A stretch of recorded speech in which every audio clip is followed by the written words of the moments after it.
My mom discovered I have severe mental illness and I can't handle the shame.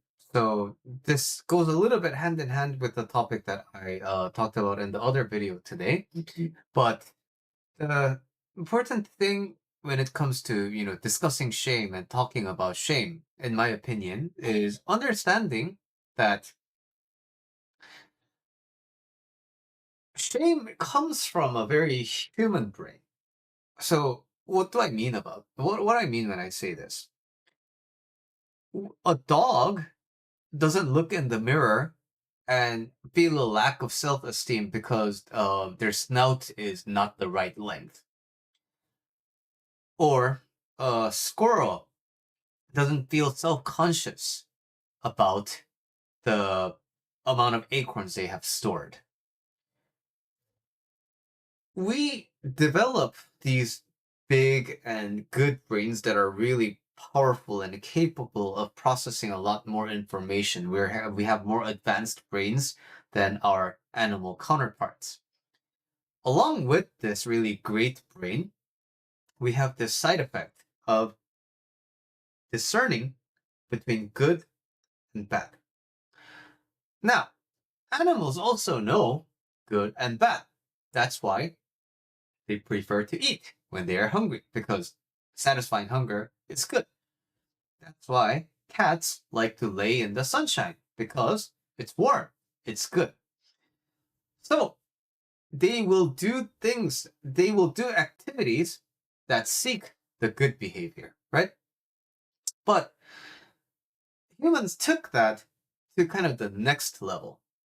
So we have a brain that has a metacognition about the concept of good.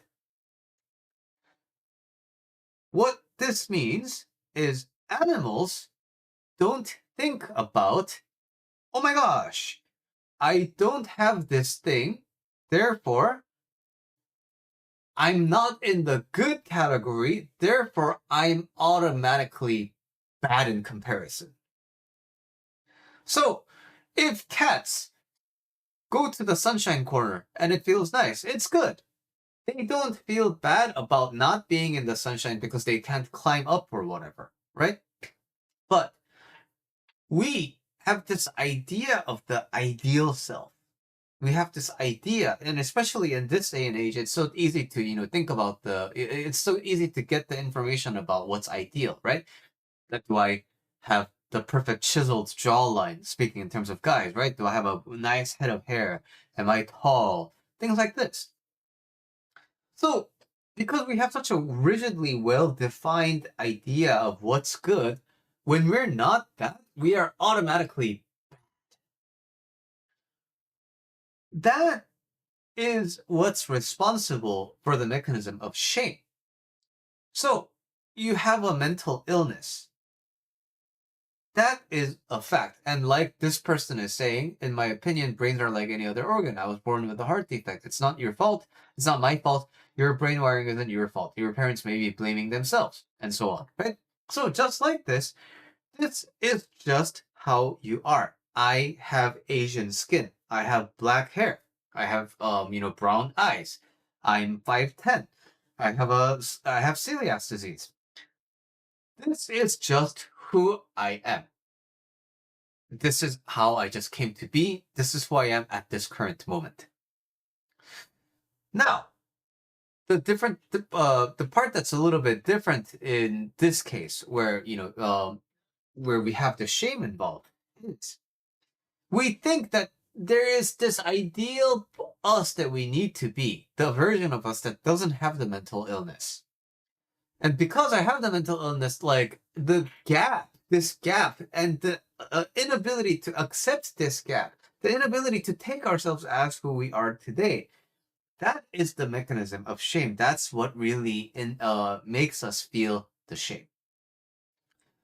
So I simplify and I say that it is,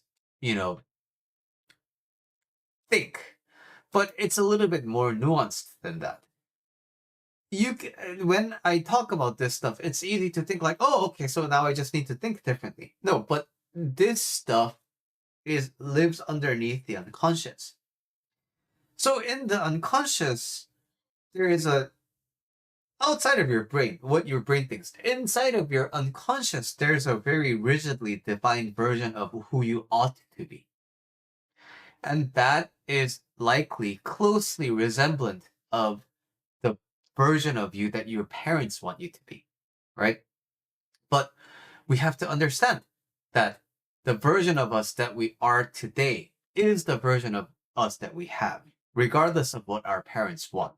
And sometimes it's nice. It's not bad.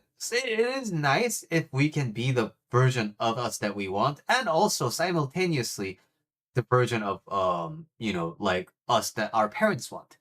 But in the end, it has to come to you. It has to, you have to prioritize you, and understanding that, accepting that you are the version of you that you have today, whether you like it or not, is the you that you work with.